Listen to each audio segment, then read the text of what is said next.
कृष्णा। तो आज जगन्नाथपुरी मानसिक यात्रा के 7वें दिन सभी भक्तों का स्वागत है। तो पिछली बार हम सब ने श्री जगन्नाथ बलदेव सुभद्रा मैया की रथ यात्रा में भाग लिया। आज हम सब और एक बड़ा उत्सव जो है जगन्नाथ जी का, जिसे कहते हैं नव कलेवर, उस उत्सव के बारे में चर्चा करेंगे, उस उत्सव के बारे में जानेंगे। उसके पश्चात श्री चैतन्य महाप्रभु किस प्रकार भगवान जगन्नाथ जी के सामने नृत्य किए, कैसे वे रथ यात्रा में भाग लिए।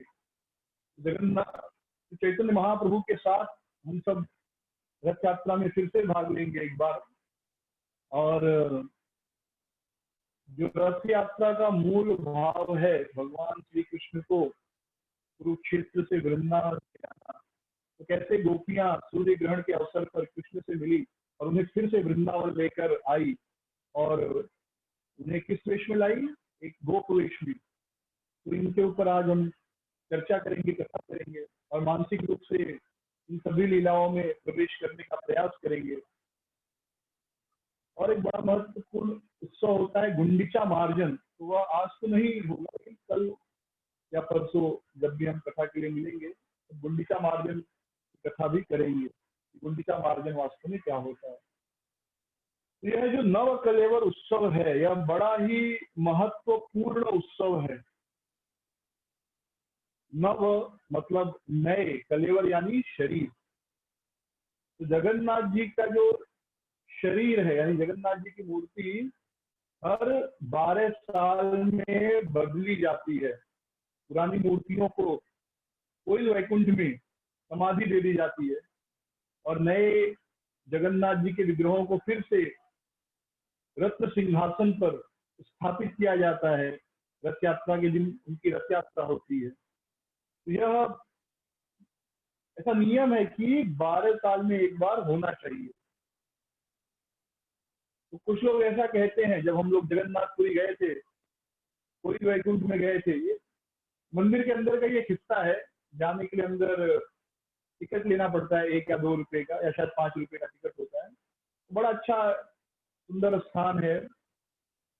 जगन्नाथ जी की लीलाओं की झांकी का भी एक अंदर बना हुआ है। तो वहां पर जिस स्थान पर जगन्नाथ बलदेव और सुभद्रा जी की समाधि देते हैं पुराने विग्रह को, वहीं पर आपको जगन्नाथ जी का चक्र मिलता है, खरीद सकते हैं आप पहनने के लिए। तो जो वहां के पंडा थे जो बेच रहे थे चक्र, वो बोले कि देखो, भगवान को भी अपना शरीर छोड़ना पड़ता है। तो भगवान भी है जो शरीर परिवर्तन का नियम इस संसार में उनके ऊपर भी लागू होता है। मुझे यह बात अच्छी नहीं लगी। भगवान भगवद गीता में कहते हैं, अवजानन्ति माम मूढ़ा मानुषम तनुमाश्रितम परम भावम अजानन्तो भव मम भूत महेश्वरम। जो मूर्ख है वे कहते हैं कि मानुषम तनुमाश्रितम, मैंने मनुष्य शरीर धारण किया है और मैं भी लेता हूँ, मनुष्य शरीर लेता हूँ और फिर छोड़ता हूँ। तो भगवान शरीर छोड़ते नहीं, शरीर लेते नहीं, उनका दिव्य शरीर है। जब जगन्नाथ जी के अर्चा विग्रह परिवर्तित होते हैं तो वह इसलिए होते हैं कि यह भौतिक संसार में भगवान का जो शरीर है वह भौतिक तत्वों से उस सुंदर रूप को बनाया जाता है। तो उनकी अपनी सीमा है।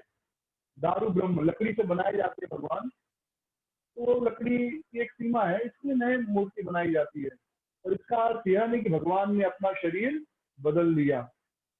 पर यहाँ तक कि जगन्नाथ जी पुजारी ऐसी बातें करते हैं। तो क्योंकि भारत में सबसे बड़ी समस्या विशेष रूप से हिंदू धर्म में यही रही है कि लोग सिद्धांत नहीं समझते, केवल कार्य करते हैं, पर उस कार्य के पीछे क्या भावना क्या वो नहीं समझते। परंतु भगवान भगवद गीता में ऐसे लोगों को कहते हैं मूढ़। ऐसे लोग क्या है? मूढ़ हैं। तो जगन्नाथ जी के नौ कलेवर यात्रा के बारे में सुनेंगे आज हम।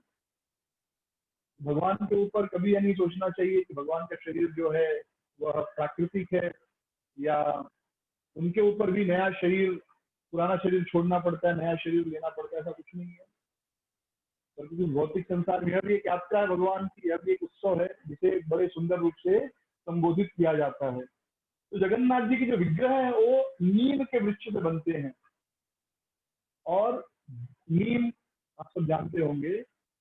और लगभग 12 साल में पुराने विग्रहों के समाधि लेकर नए विग्रह स्थापना किया जाता है। तो नए विग्रह में कौन कौन से विग्रह बनते हैं? जगन्नाथ जी, बलदेव जी, सुभद्रा जी, सुदर्शन जी। इनको बड़े सुंदर तरीके से बनाकर बड़ी विधि विधान द्वारा बनाया जाता है, पुराने विग्रहों को समाधि दी जाती है। ये पूरी विधि कैसे होती है? तो इसमें दो मुख्य विधि है। एक, नूतन नए विग्रहों का निर्माण किया जाता है और फिर पुराने जगन्नाथ है उनकी नाभि में ब्रह्म पदार्थ होता है, उस ब्रह्म पदार्थ को निकालकर नए जगन्नाथ जी की नाभि में स्थापित किया जाता है। और उसके बाद जगन्नाथ जी के ऊपर अलग अलग प्रकार के 7 तरह के कपड़ा और अलग अलग प्रकार के लेप लगते हैं। अगर कहीं पर थोड़ी बहुत टूट फूट होगी तो उसको भी रिपेयरिंग किया जाता है। तो यह लगभग 12 से 13 साल में एक बार होता है। तो 19वीं शताब्दी में 1931 में, 1950 में, 1967 में 67, फिर 1977 और 1966 में यह 9 कलेवर उत्सव हुआ था 1996। और इस शताब्दी में लगभग 5 साल पहले यानी 20वीं शताब्दी में 5 साल पहले 2015 में बहुत ही धूमधाम के साथ यह उत्सव हुआ था। तो 12 साल के बाद विग्रहों को बदलना ही है, लेकिन ऐसे नहीं कि 12 साल हो गए तो विग्रह को बदल देंगे। 12 साल के बाद जिस वर्ष में आषाढ़ मास में 2 पूर्णिमा और 1 मलमास वर्ष आता है, यानी वो मलमास मास होना चाहिए और उसमें आषाढ़ मास में 2 पूर्णिमा और मलमास है, उसी साल जगन्नाथ के विग्रह बदले जा सकते हैं। तो पहली ये चीज याद रखिए, आषाढ़ मास में 2 पूर्णिमा और मलमास का महीना होना चाहिए। उसी साल में जगन्नाथ जी का जो है 9 कलेवर उत्सव किया जाता है।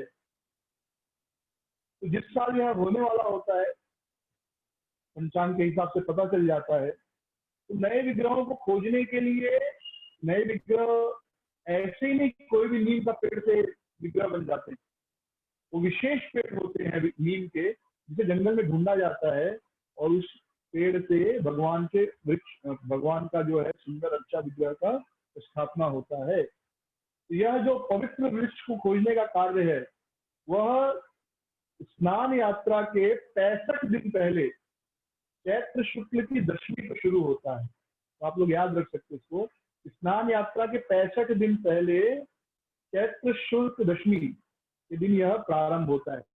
बहुत बहुत विधि विधान होता है, बहुत आनंद वाली विधि होती है। तो जगन्नाथ जी को दोपहर का जो राजभोग लग जाने के बाद जो पति महापात्र हैं, अलग अलग तरह के महापात्र होते हैं जो भगवान की पूजा अर्चना करते हैं, तो उसमें पति महापात्र और उनके साथ 21 दैतापति। ये दैतापति कौन होते हैं? ये दैतापति उनको कहते हैं जो जगन्नाथ जी की सेवा में लगे रहते हैं। तो पति महापात्र और 21 दैतापति दोपहर को जगन्नाथ जी के मंदिर में जमा होते हैं। फिर कुछ पूजा होती है और भितरक्षु महापात्र, देखिए महापात्र अलग अलग प्रकार के हैं। तो पति महापात्र और 21 दैतापति जाते हैं और जो भितरक्षु महापात्र होते हैं वे 3 आज्ञा माला, यानी जगन्नाथ जी, बलदेव जी, सुभद्रा का आज्ञा माला उनको देते हैं। तो ये सामान्य रूप से प्रथा मानी जाती है कि अगर आप भगवान से कुछ प्रार्थना कर रहे हैं और उनके गले से हार नीचे गिर गया और पुजारी ने आपको वहां हार दे दिया, मतलब भगवान ने आपकी प्रार्थना स्वीकार कर ली है, आपकी प्रार्थना जरूर पूरी होगी। या कोई फूल गिर गया, आप प्रार्थना कर रहे हैं भगवान से और उनके शरीर से कोई फूल नीचे गिर गया, मतलब भगवान ने मान लिया आपका बात, और फिर पुजारी आपको फूल दे दे, अब तो 100% कंफर्म है कि आपका जो है बात मान लिया गया, भगवान ने आपको तथास्तु कह दिया है। तो जो विचक्षु महापात्र होते हैं वे जगन्नाथ बलदेव सुभद्रा की माला पति महापात्रों को देते हैं। तो पति महापात्र और 4 दैतागण इस माला को स्वीकार करते हैं। और फिर इसके बाद जो अनवसर पिंडी है, यानी जगन्नाथ जी का जहाँ अर्चा विग्रह उसके सामने जगमोहन है, वहीं पर अनवसर पिंडी, उस स्थान पर 3 दैता एकत्र होते हैं। 3 दैता लोग, उन्हें 6 मीटर लंबी रेशमी साड़ी दी जाती है और बाकी दैताओं के माथे पर चंदन और लाल चूर्ण लगाया जाता है। और ये लोग जाते हैं जगन्नाथ जी की मूर्ति बनाने के लिए लकड़ी ढूंढने। तो लकड़ी ढूंढेंगे, ढूंढ कर लाएंगे, तो कहाँ रखना है उनको? तो कोयली वैकुंठ में इसी दिन निर्माण शुरू हो जाता है। कोयला वैकुंठ कहाँ है? कुछ लोग कहते हैं कोयला वैकुंठ, कोयली वैकुंठ, जो भी कहिए, कोयली वैकुंठ कहते हैं। कोयली वैकुंठ में एक अच्छा घर जैसा बनाया जाता है, टेम्पररी स्ट्रक्चर, जहाँ पर भगवान को बनाने की लकड़ी आती तो वो रखी जाती है। तो वहां पर निर्माण कार्य भी शुरू हो जाता है कि जब लकड़ियां आएंगी नीम की तो यहाँ पर रखी जाएंगी। और उस समय जय विजय द्वार पर जो भितरक्षु महापात्र हैं, जो आज्ञा माला दिए थे दैतापतियों को और पति महापात्र को, वे भितरक्षु महापात्र जो हैं, वे जो मंदिर के सचिव हैं और लेखपाल और जो बेहरतन खुटियां हैं, उनके माथे पर रेशमी वस्त्र बांधते हैं और 4 बढ़ई लोगों को और लेंका, लेंका उसे कहते हैं जो यात्रा में चक्र लेकर सर पे ढूंढते हैं, उनको सूत की साड़ी भेंट की जाती है। शादी होती है ना, आप सब देखोगे, ये मामा को देना है, मामी को देना है, साले को देना है, तो वैसे ही पूरी विधि होती है। तो उनको रेशमी साड़ी भेंट दी जाती है। फिर जो लेंका है, लेंका कौन? जो चक्र धारण करते हुए, अपने सर पर चक्र धारण करके सारी मंडली जो है, बाकी दैवपति, मृदंग, करताल, बस्तर, सब सिंह द्वार से बाहर आते हैं। और राजपथ से आते हुए कहाँ पर आते हैं? ये पुरी महाराज जो है, वहां के जो महाराज है, जो रथ यात्रा के समय झाड़ू से सड़क साफ करते हैं ना, वे आते हैं, उनके दरवाजे पर आते हैं। तो महाराज जो है पुरी के, जगन्नाथपुरी के जो राजा है, वो सबका बहुत उत्साह से स्वागत करते हैं। और राजगुरु यानी पति महामात्र के द्वारा जो दैताओं का हेड है, उनको सुपारी, अक्षत, नारियल, ये सब एक सोने की थाल में बैठकर गिफ्ट देते हैं।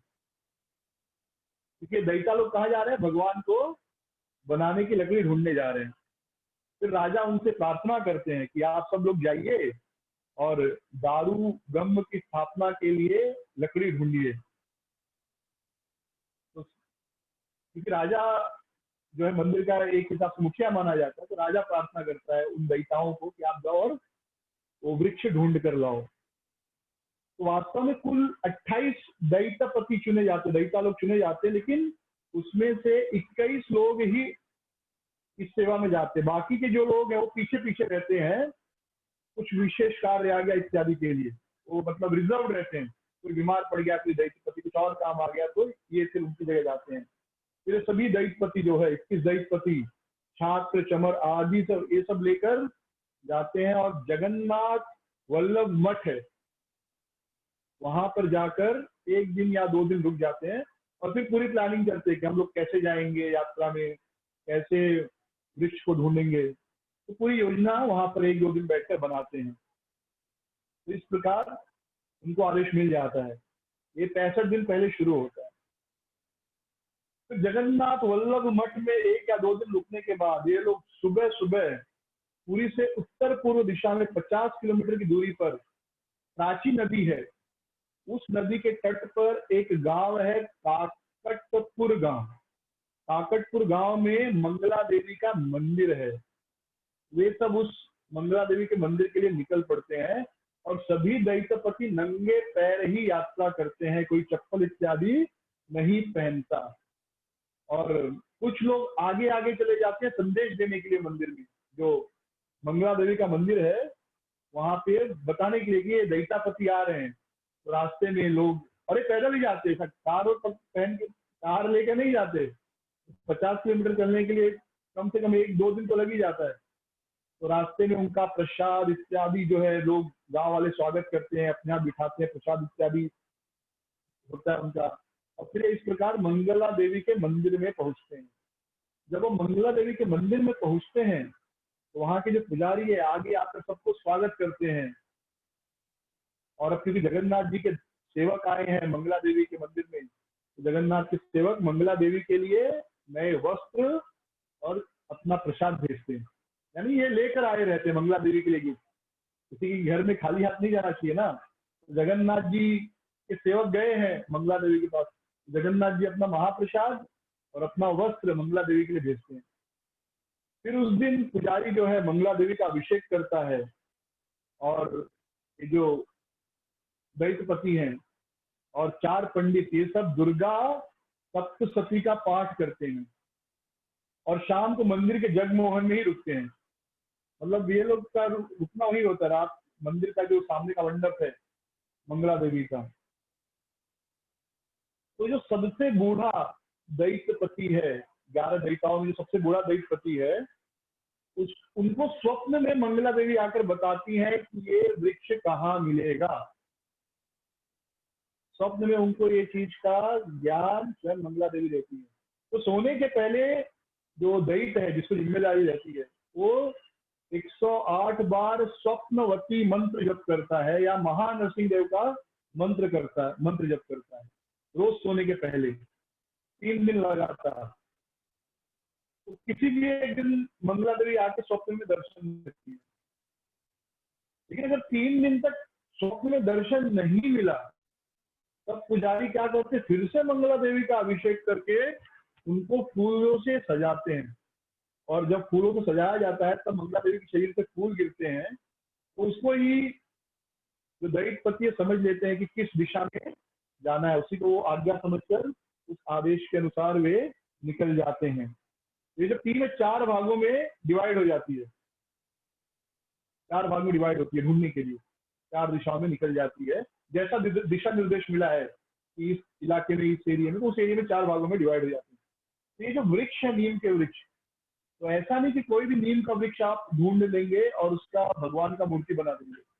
तो इन वृक्षों की कुछ विशेषता होती है, ध्यान से सुनिए कि जगन्नाथ जी के, बलदेव के, सुभद्रा मैया के और सुदर्शन जी के मूर्ति बनाने के लिए कैसे वृक्ष चाहिए। तो जो जगन्नाथ जी का वृक्ष, जगन्नाथ जी को बनाने का विग्रह बनाने का जो वृक्ष है, वह काला रंग का या गाढ़ा लाल होना चाहिए।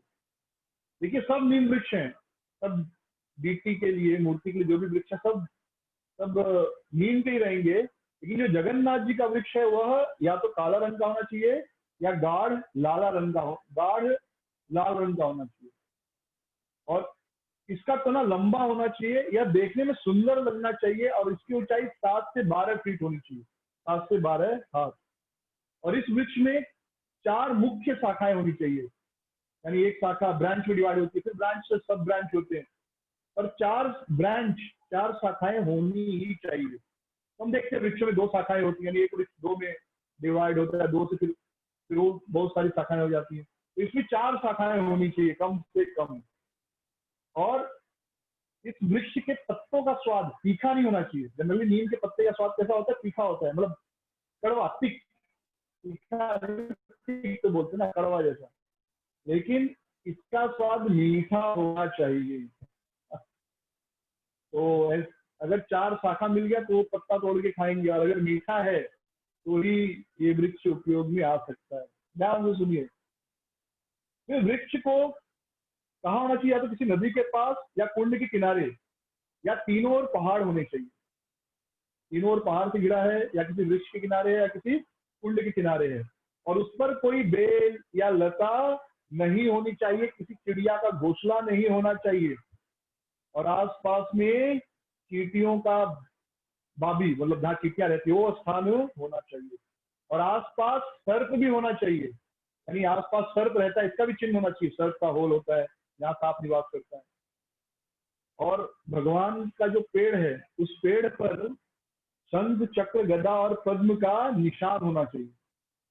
पेड़ पर निशान होना चाहिए शंख का, चक्र का, गदा और पद्म का। और उस वृक्ष पर कभी बिजली नहीं गिरी होनी चाहिए। और ऐसे कभी आंधी तूफान आ गई तो थोड़ा सा हम देखते हैं डाली टूट गई होती है, ऐसा टूटा भी नहीं होना चाहिए। और यह बस्ती से दूर, यानी आसपास कोई बस्ती नहीं होना चाहिए, कोई बिल्व वगैरह जानवर नहीं होने चाहिए। तो ऐसा जब शर्त पूरा होता है उसी वृक्ष को काटा जाता है जगन्नाथ जी के मूर्ति के लिए।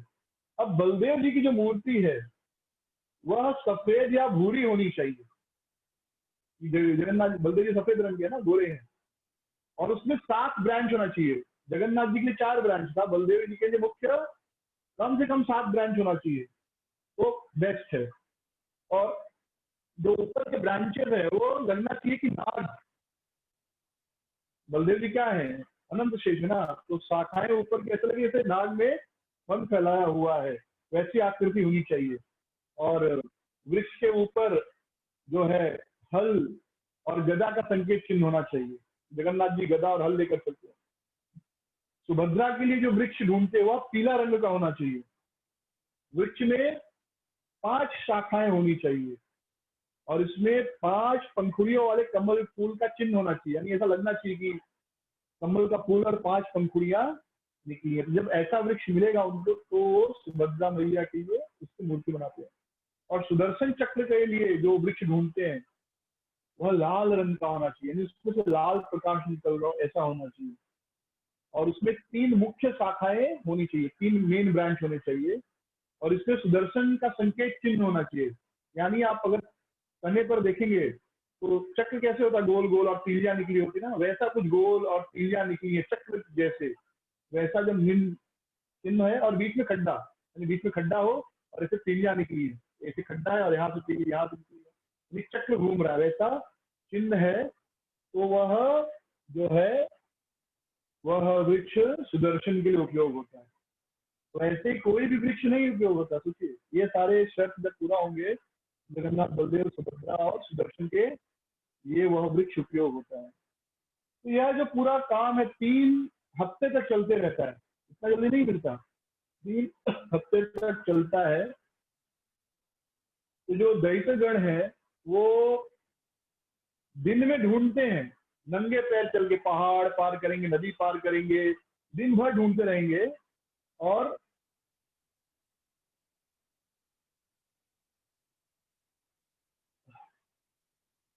शाम को वापस जो है मंदिर में वापस आ जाते हैं। शाम का विश्राम मंदिर में, फिर दिन में जाएंगे और सब जगह ढूंढेंगे। चप्पल नहीं पहनना है, नदी पर्वत सब पे नंगे पैर चलेंगे और दिन में एक बार नॉर्मल भोजन करते हैं, नॉर्मल प्रसाद खाते हैं, एकदम सादा प्रसाद मिल गया वो खा लेते हैं।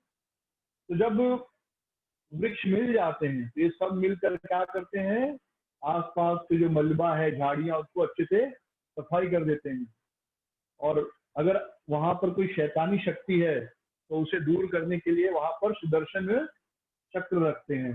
एक छोटा सा अग्नि कुंड बनाया जाता है वहां पर और सब लोग जोर जोर से वाद्य यंत्र बजाते हैं, मृदंग करताल दुंदुभी नगाड़े ये सब बजाते हैं और सब लोग मिलकर उन वृक्षों की 7 बार परिक्रमा करते हैं। और फिर वृक्ष को फूल चढ़ाते हैं, फूल चढ़ाते हैं, चंदन का लेप लगाते हैं, सिंदूर लगाते हैं।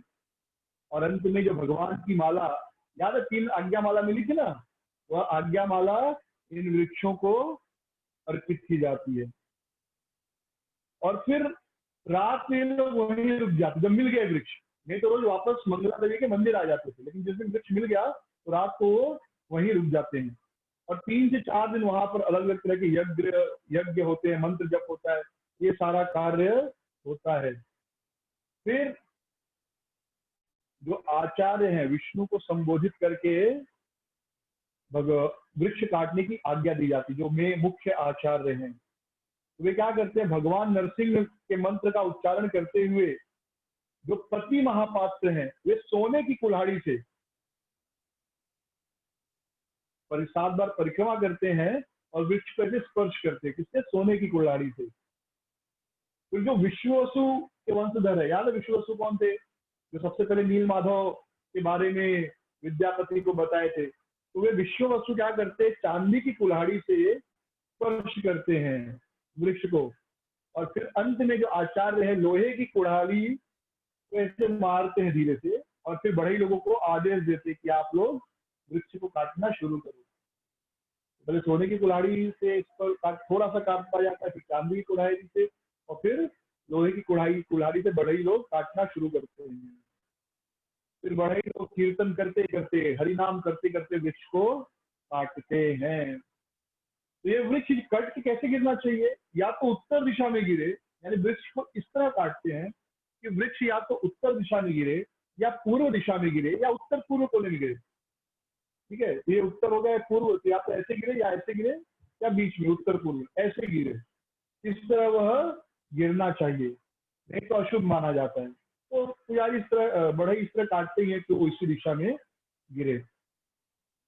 तो जो तना है, खाली डालियां टहनियां नहीं, जो तना है उतना ही हिस्सा जो है मूर्ति बनाने के लिए लिया जाता है। बाकी का जो वृक्ष है उसको खड्डा खोद कर उसमें भर दिया जाता है और थोड़ी बहुत टहनी को रख लिया जाता है कि भविष्य में अगर भगवान की मूर्ति में थोड़ी खरोच लग गई, कुछ टूट फूट गया तो रिपेयरिंग के लिए लगेगा।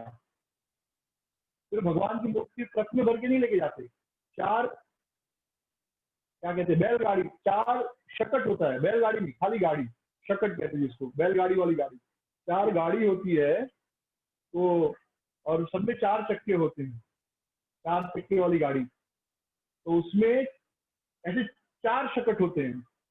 तो हर शकट में, एक शकट में सुदर्शन जी रखे जाते हैं, एक में बलदेव जी, एक में सुभद्रा जी और फिर जगन्नाथ जी। और ऐसा नियम है कि कोई जानवर उस गाड़ी को नहीं खींचेगा, यानी जो दैत्यगण है और गांव वाले ये सब लोग ही उस गाड़ी को खींचते हैं। यानी वृक्ष जो है चार अलग अलग शकटों में रखे जाते हैं और ये दैत्यगण इनको लेकर जाते हैं। सबसे आगे कौन जाते हैं? सुदर्शन जी, सेम रथ यात्रा वाला प्रोसेस, फिर बलदेव जी, फिर सुभद्रा जी और अंत में जगन्नाथ जी। इस प्रकार लकड़ी जो है लेकर आई जाती है। तो रास्ते में जहां जहां गांव पड़ते हैं, 50 किलोमीटर है तो गांव पड़ेंगे रास्ते में, तो गांव वाले खूब स्वागत करते हैं, वे सब भी गाड़ी खींचते हैं तो और पुष्प अर्पित करते हैं। जगन्नाथ जी जिस लकड़ी से बनने वाले को पुष्प अर्पित करते हैं, देवताओं का भी स्वागत करते हैं। और इस प्रकार दारू ज्येष्ठ महीने की पूर्णमासी तक ये जो लकड़ियां हैं ये पहुंच जाते हैं, क्योंकि उसी दिन स्नान यात्रा का दिन होता है। तो जो उत्तर का द्वार है, उत्तर द्वार से जगन्नाथ जी के जो लकड़ी है उसको लेकर जाते हैं और कोयली वैकुंठ में, हम जब ये सब लकड़ी ढूंढने जाते तभी कोयली वैकुंठ में लकड़ियों को रखने के लिए जगह बनना शुरू हो गया था, राइट? तो वहां पर लेके जाकर वे रख देते हैं। और उस दिन स्नान यात्रा होती है, तो स्नान यात्रा के दिन जो पुजारी होते हैं छुप कर गुप्त रूप से, पब्लिक नहीं देख सकती, कि पुजारी इन लकड़ियों का भी अभिषेक कराते हैं, इनका महास्नान होता है। और फिर अगले दिन जो है लकड़ियां ये मंडप में आती हैं, निर्माण मंडप में। तो बड़े ही लोग मूर्ति बनाने का काम शुरू करते हैं, लेकिन मूर्ति बनाने के पहले राजा आते हैं और सब बढ़इयों को रेशम की पगड़ी पहनाते हैं और उसके बाद विग्रह का कार्य शुरू होता है। तो ऐसा कहते हैं कि जब आपने कथा में सुना था कि जब भगवान ने कहा इंद्रजित महाराज से कि जब वो बूढ़ा व्यक्ति बढ़ई मेरी मूर्ति बनाएगा तो उस समय कोई देखना भी नहीं चाहिए, सुनना भी नहीं चाहिए। ये प्रथा आज भी चल रही है। जब मूर्ति का कार्य होता है तो किसी को आवाज सुनाई नहीं देनी चाहिए, इसलिए खूब जोर जोर से भक्तगण बाहर कीर्तन करते हैं, नगाड़े बजते हैं, ताकि कोई सुन न सके कि अंदर मूर्ति बन रही है। और इस प्रकार आषाढ़ी कृष्ण पक्षीय चतुर्दशी को श्री भगवान पूर्व घट त्याग कर नव घट में अधिष्ठित होते हैं, इसे घट परिवर्तन कहते हैं। यानी जो कृष्ण पक्ष की चतुर्दशी है उस दिन ये मुख्य काम होता है। तो क्या करते हैं उस दिन? घट परिवर्तन, यानी भगवान अपना शरीर बदलते हैं। उसमें क्या करते हैं कि संध्या के समय 8 बजे से, रात को 8 बजे से अगले दिन दोपहर तक मंदिर बंद हो जाता है। जगन्नाथ जी के मंदिर में किसी को प्रवेश नहीं होती है। और जो चारों नए विग्रह हैं भगवान के, उसे विश्वकर्मा मंडप से बड़ा देउल के भीतर लेके जाते हैं और दोनों मूर्तियां, पुराने मूर्ति और नई मूर्ति सामने सामने रखी जाती है। जगन्नाथ के सामने पुराने जगन्नाथ के सामने नए जगन्नाथ, पुराने बलदेव के सामने नए बलदेव, सुभद्रा के सामने नई सुभद्रा, सुदर्शन के सामने नए सुदर्शन। हाँ, और उनके नाभि में जो होता है ब्रह्म स्थापना किया जाता है, उसको कहते हैं गुट्टी कोदर। याद रखिए, उसको कहते हैं गुट्टी कोदर। ये इसे कहते हैं ब्रह्म पदार्थ कहते हैं। ये क्या है? आज तक किसी ने देखा नहीं, किसी ने सुना नहीं। ये ब्रह्म पदार्थ जो है इसको तुलसी और चंदन में रखा जाता है। तो तुलसी चंदन भक्तों को बांटी जाती है, लेकिन ब्रह्म पदार्थ क्या है आज तक किसी ने देखा नहीं।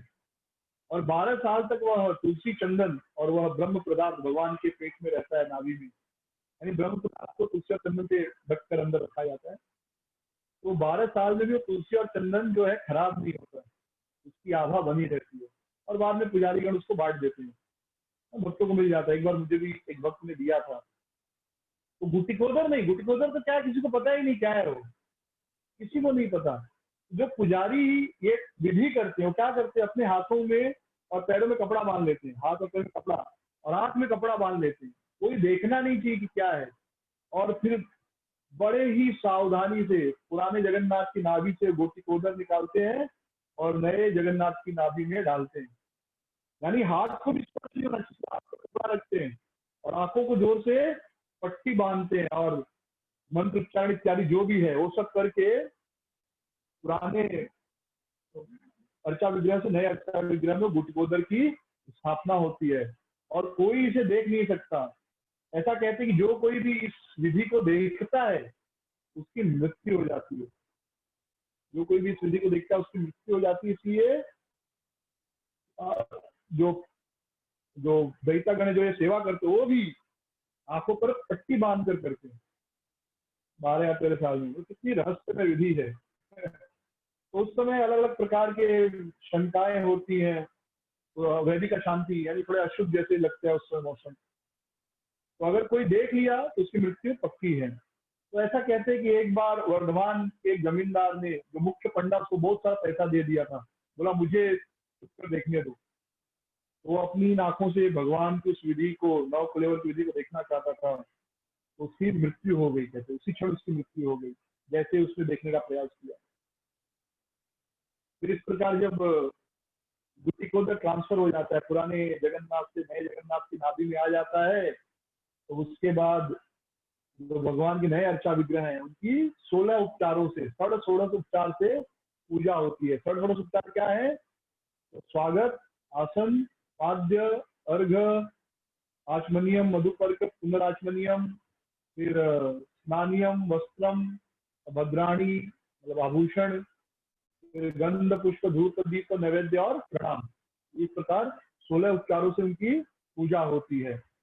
और जो पुराने विग्रह हैं उनको दक्षिण द्वार से, देखिए उत्तर द्वार से नए विग्रह का लकड़ी आता है, तो पुराने विग्रह दक्षिण द्वार से, जो कैवल्य वैकुंठ है वहां पर ये पुराने डीटी बाहर निकलते हैं। और पुराने डीटीज का जो कुछ भी कपड़ा, उनका रथ, सारथी, ये सब भी बाहर आता है।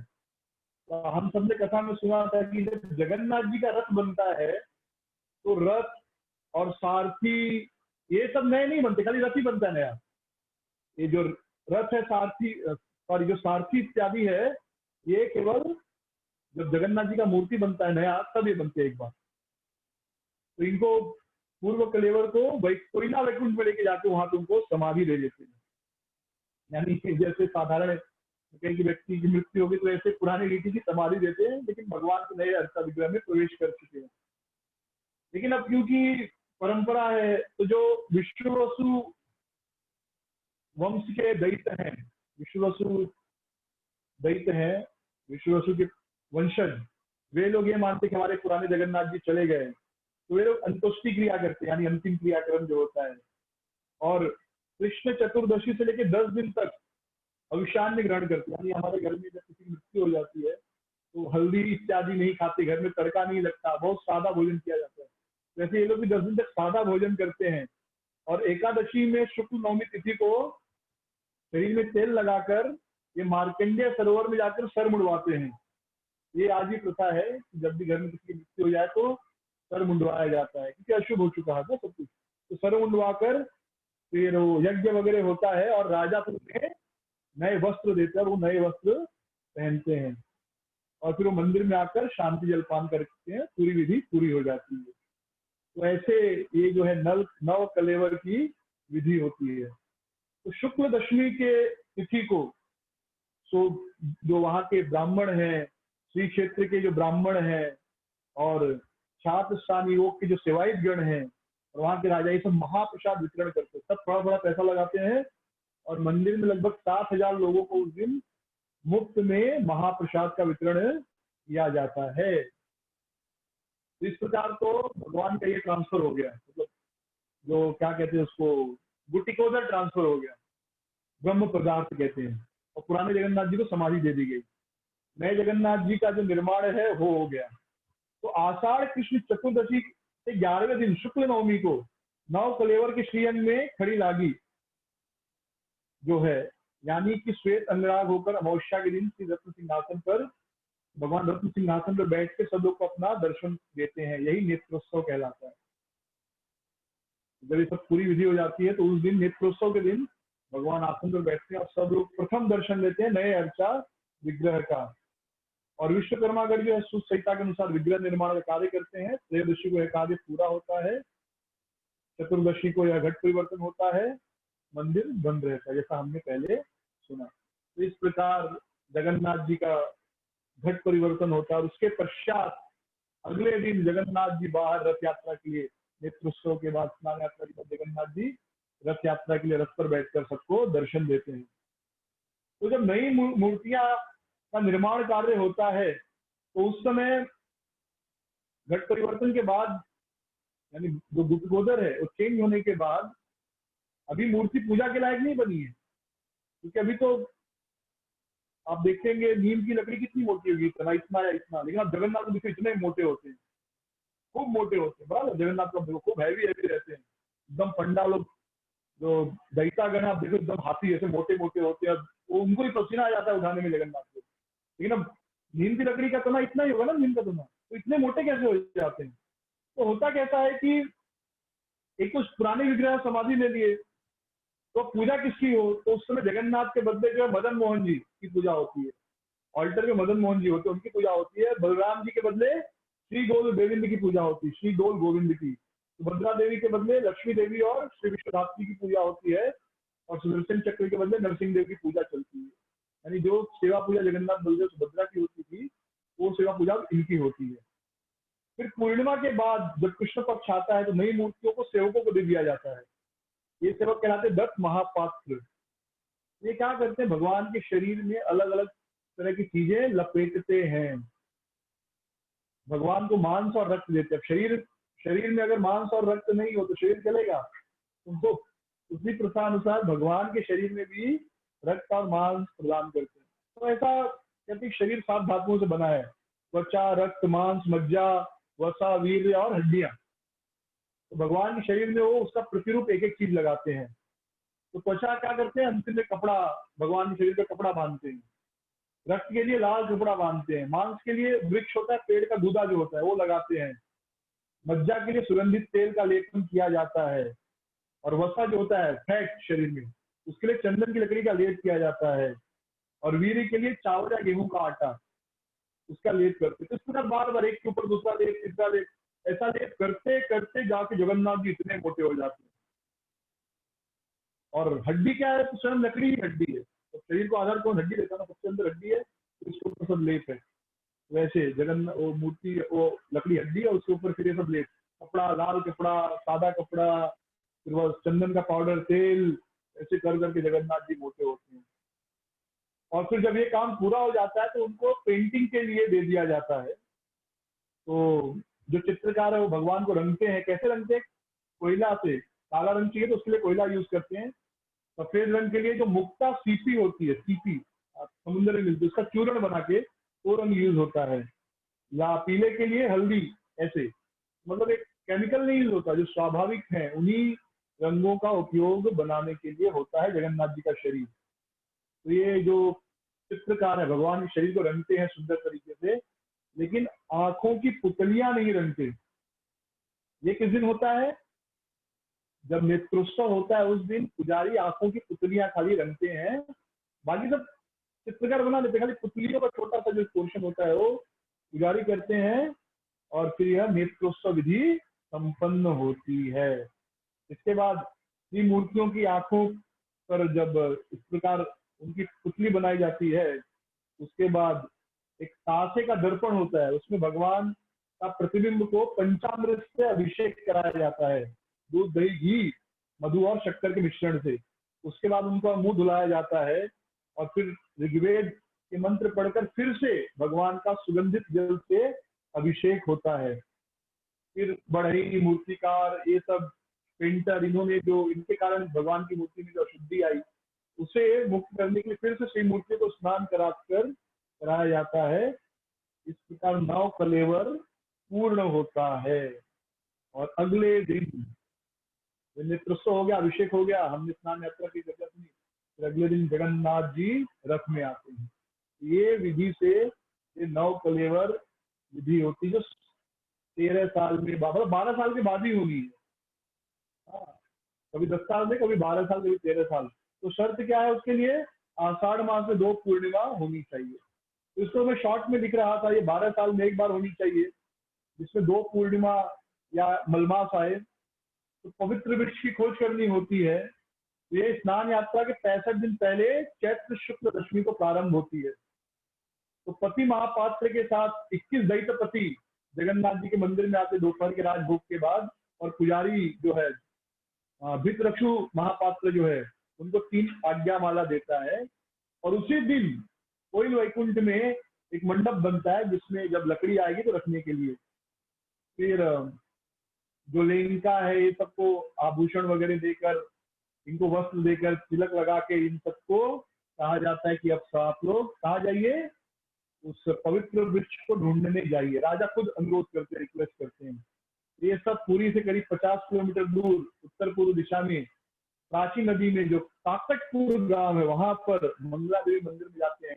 मंगला देवी दर्शन देती है पुजारी को, अभिषेक सप्तशती ये सब के बाद पुजारी को जो मुख्य दैत्य है वृद्ध, सबसे वृद्ध, उनको स्वप्न में दर्शन देकर बताती किस दिशा में, 3 दिनों बता देती है। नहीं बताई तो फिर से अभिषेक होता है, फूलों से सजाया जाता है मंगला देवी को, और जो फूल गिरता उसके अनुसार दिशा निश्चित करके जो है वृक्षों को ढूंढा जाता है। तो इस प्रकार जो है जगन्नाथ जी के नए विग्रह का निर्माण होता है।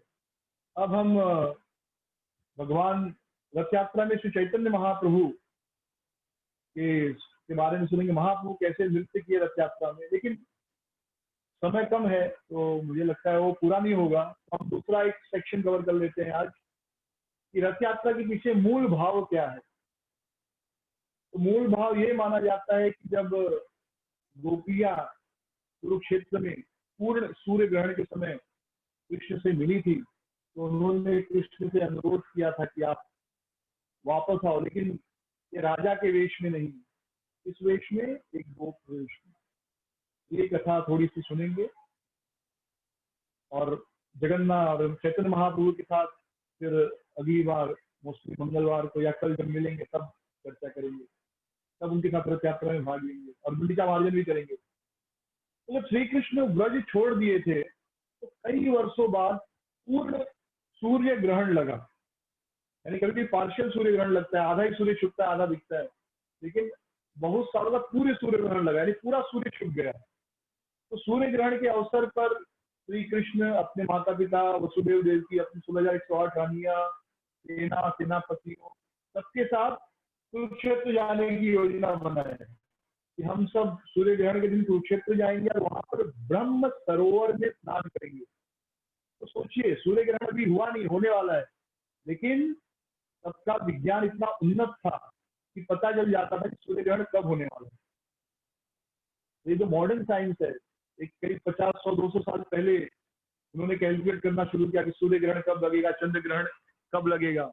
लेकिन हमारे शास्त्र इतने उन्नत हैं, इतना कैलकुलेशन हमारे शास्त्रों का, कि पहले से ही पता चल जाता है कि सूर्य ग्रहण और चंद्र ग्रहण कब होने वाला है। यही साइंस है ना, सूर्य ग्रहण और चंद्र ग्रहण की आपको पता होना चाहिए। सूर्य और चंद्रमा के बीच की दूरी कितनी है, पृथ्वी से दोनों की दूरी कितनी है, उनकी स्पीड क्या है। ये जो साइंटिस्ट लोग 200-300 साल पहले पता लगा पाए, वैज्ञानिक। हमारे शास्त्रों में तो 5,000 साल पहले का वर्णन है कि सूर्य ग्रहण के समय कब होने वाला है। यानी हमारे शास्त्र ये कोई मनोकथा नहीं है, ये प्रामाणिक ग्रंथ है, ये पूरा विज्ञान है, इसमें कुछ भी झूठ नहीं है, पूर्ण सत्य है। जब भी कोई हमें कहे कि आपके शास्त्र झूठे हैं, माइथोलॉजी, आप उनको बताइए कि देखिए हमको तो पता था पहले, 5,000 साल पहले भी पता चल जाता था सूर्य ग्रहण कब होगा, चंद्र ग्रहण कब होगा। इसको माइथोलॉजी कैसे कह सकते हैं? और ऐसी बहुत सारी बातें।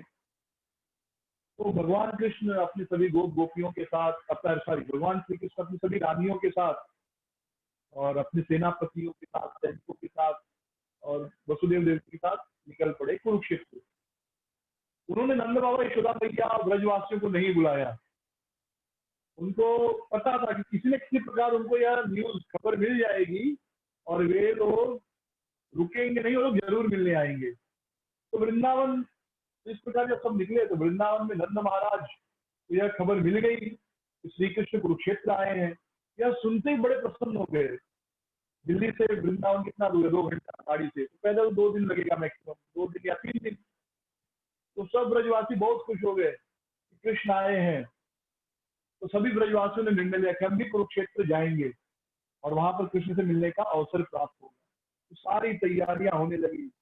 सभी गोपियों ने कृष्ण को जो पकवान सबसे ज्यादा स्वादिष्ट लगते थे वो पकवान तैयार करना शुरू कर दिया। सभी ने सुंदर वस्त्र धारण किए और सब गोपियों ने सुंदर श्रृंगार किया और सब निकल पड़े कुरुक्षेत्र के लिए। और उपनंद जी और कुछ व्यक्तियों को वृंदावन में रोक दिया गया कि आप लोग यही रहिए, भाई घर द्वार देखने वाला भी कोई चाहिए ना, सब चले जाएंगे तो रखवाली कौन करेगा। जैसे गांव में शादी वगैरह होती है तो पूरा परिवार जाता है शादी के लिए, तो कुछ लोगों को रख दिया जाता, भाई आप लोग रहना घर और देखना।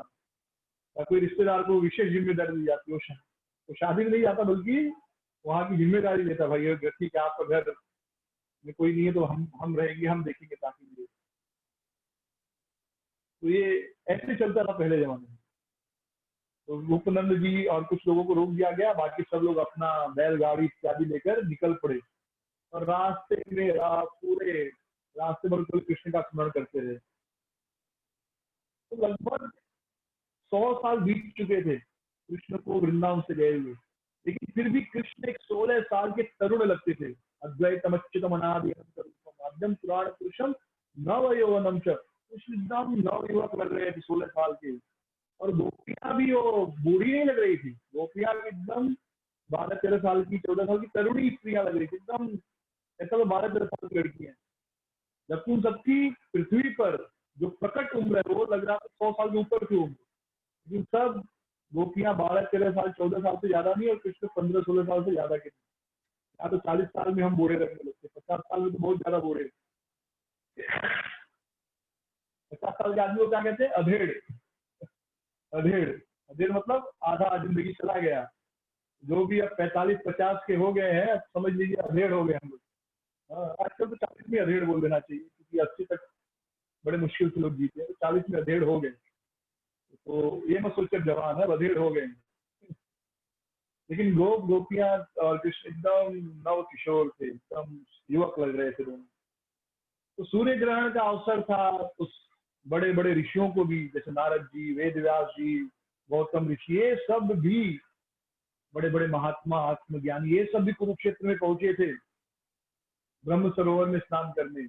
और युधिष्ठिर महाराज अपने 5 भाइयों के साथ, और द्रौपदी महारानी भी आई थी। तो आप अगर कृष्णा लोग पढ़े होंगे तो वहां पर वर्णन आता है, द्रौपदी महारानी को सारी कृष्ण की रानियां प्रश्न पूछती हैं कि भाई आपके 5 पति हैं, फिर भी आप सबको संभालती कैसे? उनमें कोई झगड़ा नहीं होता, कलह नहीं होता? आपके मंत्र जानती है क्या? आप 5 पतियों को कैसे वश में रख लेती हैं? हम तो एक कृष्ण को वश में नहीं रख पाते, आप 5 पतियों को कैसे वश में रखती है? आप कोई जादू तो मैं जानती है क्या? तो बहुत सुंदर उद्देश्य है महारानी द्रौपदी का। जो स्त्री अगर जादू टोना करके पति को वश में करे, हो तो मतलब बहुत निम्न कोटि की स्त्री है। मैं क्या करती हूँ, पतियों के उठने के पहले उठ जाती हूँ, उनके सोने के बाद सुनती हूँ, घर हमेशा स्वच्छ रहती हूँ, घर की साफ सफाई का ध्यान देती हूँ, हिसाब किताब बराबर रखती हूँ, समय को उनको भोजन देती हूँ। बहुत सुंदर गृहस्थ धर्म का, विशेष रूप से स्त्री के धर्म का उपदेश देती है द्रौपदी महारानी कि इस प्रकार सारे पति जो है मेरे नियंत्रण में है। तो वहां पर 5 पांडव द्रौपदी महारानी आई थी, वहां पर गोपी कृष्ण की रानियों से भी उनकी भेंट हुई थी। फिर दुर्योधन, कर्ण, दुशासन, भीष्म पितामह, ये सब भी आए थे। तो इस प्रकार पूरे कुरुक्षेत्र में जैसे कुंभ मेला होता ना, वैसे सब जगह टेंट लगे हुए थे और बहुत से बड़े बड़े ऋषि महात्मा आकर देवकी वसुदेव के दर्शन करते थे, कृष्ण के दर्शन करते थे। जो पंडाल था भगवान कृष्ण का इतना बड़ा था कि हजारों लोग बैठे तो भी छोटा नहीं पड़ता था, तो सब आकर दर्शन करते थे। तो जब महारानी कुंती अपने भाई वसुदेव से मिलकर दोनों से वार्तालाप कर रहे थे, बातचीत कर रहे थे, कुंती और वसुदेव भाई बहन बातचीत कर रहे थे, उसी समय बैलगाड़ियों में बैठकर सारे ब्रजवासी पहुंचे, सारे ग्वाल बाल, नंद बाबा, यशोदा मैया, राधा रानी, ललिता, विशाखा। तो जब कृष्ण सबको मिल रहे थे तो कोई आकर उनको खबर दिया कि कृष्ण, ब्रज से सारे ब्रजवासी आ गए हैं, यशोदा मैया आई है, नंद बाबा आए हैं, राधा रानी आई है। और यह सुनते ही कृष्ण बड़े बड़े साधुओं के बीच में थे, कश्यप, कवि, हवि, दुर्वास ऋषि, ऐसे ऐसे साधुओं के बीच में थे, सबको वहीं छोड़े अपने भक्तों को, और तुरंत उसको ओर दौड़े जहां पर ब्रजवासी आ रहे थे। कृष्ण वहां पहुंचे, बैलगाड़ियां वहां आए, रुकी, नंद महाराज, यशोदा मैया गाड़ी से उतरी, और जैसे उन्होंने कृष्ण को देखा सब रोने लगे, कृष्ण रोने लगे। और कृष्ण तुरंत जाकर माँ यशोदा की गोद में बैठ गए, और माँ ने उनको गोद में ले लिया। बालक ही थे, एक माँ के लिए बच्चा हमेशा बच्चा ही रहता है, वो कितना ही बड़ा हो जाए। और बलदेव जी नंद महाराज जी के चरण में गिर पड़े। तो कहते हैं कि ब्रज में रोते रोते माँ यशोदा की आंखों का आंसू सूख गया था, लेकिन इतने समय के बाद अपने कान्हा को देखकर फिर उनकी आंखों में आंसू आ गए, वो रोने लगी, और उनके स्तनों से दूध आने लगा। जनरली 4-5 महीने तक ही दूध आता है माँ को, 6 महीने बहुत हुआ तो एक था, लेकिन दूध आने लगा, उनको स्तन से दूध बहने लगे, और वे कृष्ण को गोद में लेकर रो रही है, रो रही है। तो कृष्ण के पीछे पीछे सब लोग आए, वसुदेव आए, देवकी आई, रोहिणी आई, और वे सब देखने लगी, अरे ये क्या है। और रोहिणी सोच रही है कि ये कृष्ण देवकी के सामने कुछ बोलता नहीं, चुप रहता है, भूख लगी है तो मुझसे कुछ खाने पीने के लिए मांगता है, और ये देखो यशोदा की गोद में बैठा रो रहा है। और देवकी तो बाप रे, सोच रही है कि कभी मेरी गोद में नहीं बैठा, मैं कितनी बार बोलती हूँ मेरी गोद में बैठ, कान्हा मेरी गोद में बैठ, लेकिन मेरी गोद में कभी नहीं बैठा, और आज देखो यशोदा की गोद में बैठा है। और देवकी बताना चाह रही है यशोदा को कि मैं असली माँ हूँ लेकिन वो बोल नहीं पा रही थी। उस समय का दृश्य ऐसा था, तो बोलना चाहती थी भैया मैं माँ हूँ, आप माँ नहीं है, उसकी असली माँ तो मैं हूँ, लेकिन उसके मुख से नहीं निकल पा रहा था उसमें। तो यशोदा माँ सोचने लगी कि हम तो मिल लिए, लेकिन अगर गोपियां नहीं मिलेंगी तब तो मर जाएंगी, कब से बेचारी इसके विरह में है, मुझे एक काम करना चाहिए, सबको यहाँ से कहीं दूर भेज देना चाहिए ताकि कृष्ण गोपियों से मिल सके। तो यह सोचकर यशोदा ने क्या क्या बलदेव नंद महाराज को लेकर आगे चली गई। तो गोपियां बहुत समय से कृष्ण को मिलने का इंतजार कर रही थी, उनके विरह में उनका जीवन ही कृष्ण था, और उनको ऐसा लगने लगा कि अब हम कृष्ण नहीं मिलेंगे, शरीर छोड़ देंगे, लेकिन फिर भी वो बार बार केवल ये स्मरण करती थी, क्या स्मरण करती थी कि कृष्ण ने वचन दिया है कि एक दिन वो वापस आएंगे, तो इसलिए केवल उनके वापस आएंगे, तो अगर हम मर गए तो हमारे, यह सुनकर कि गोपियां शरीर छोड़ दिए, कृष्ण दुखी होंगे, उन्होंने आत्महत्या नहीं की। गोपियां रोज अपना श्रृंगार करती थी, सज धज कर रहती थी, क्यों, ये सोचकर कि कृष्ण आएंगे। तो आज जो है उनका अभिष्ट पूर्ण हुआ, आज उनकी इच्छा पूरी हुई, इतने समय के बाद अपने प्राण प्रिय कृष्ण को देखा उन्होंने। जैसे ही कृष्ण को उन्होंने देखा, अपनी आंखों से उन्होंने कृष्ण को अपने हृदय में उतारा और हृदय में आलिंगन किया। इस तरह भगवान का दर्शन किया जाता है। तो अपने हृदय में वे भगवान को गले लगाई, इतना आनंद में भर गई गोपियां, उनको लगा कि हम और कृष्ण अलग अलग नहीं है, एक हो गए। ऐसे हृदय में वो सब कृष्ण को गले लगा रही थी। राधा रानी भी कृष्ण को अपने गले लगा रही थी, पूर्ण रूप से कृष्ण भावनामृत। तो बड़े बड़े योगी तपस्वी जो हजारों लाखों साल तपस्या करके यह स्थिति प्राप्त कर पाते हैं कि निरंतर कृष्ण को अपने हृदय में बिठा सके, वह स्थिति गोपियों ने बड़े सहज ही अवस्था में प्राप्त कर ली थी। तो कृष्ण तो सबके हृदय में है, तो उन्होंने देखा कि गोपियों ने मुझे गले लगाया है, तो कृष्ण ने भी गोपियों को हृदय में गले लगाया है। तो जब कृष्ण ने देखा कि नंद बाबा, यशोदा मैया, रोहिणी, वसुदेव सब दूर हैं, अपने बातचीत कर रहे थे, तो कृष्ण चुपचाप वहां से उठकर गोपियों के पास चले गए। अभी तक दूर दूर से आंखों आंखों से बात चल रही थी, आंखों आंखों से एक दूसरे को देख रहे थे, प्रेम का प्राकट्य हो रहा था, लेकिन भगवान वहां पर पहुंच गए।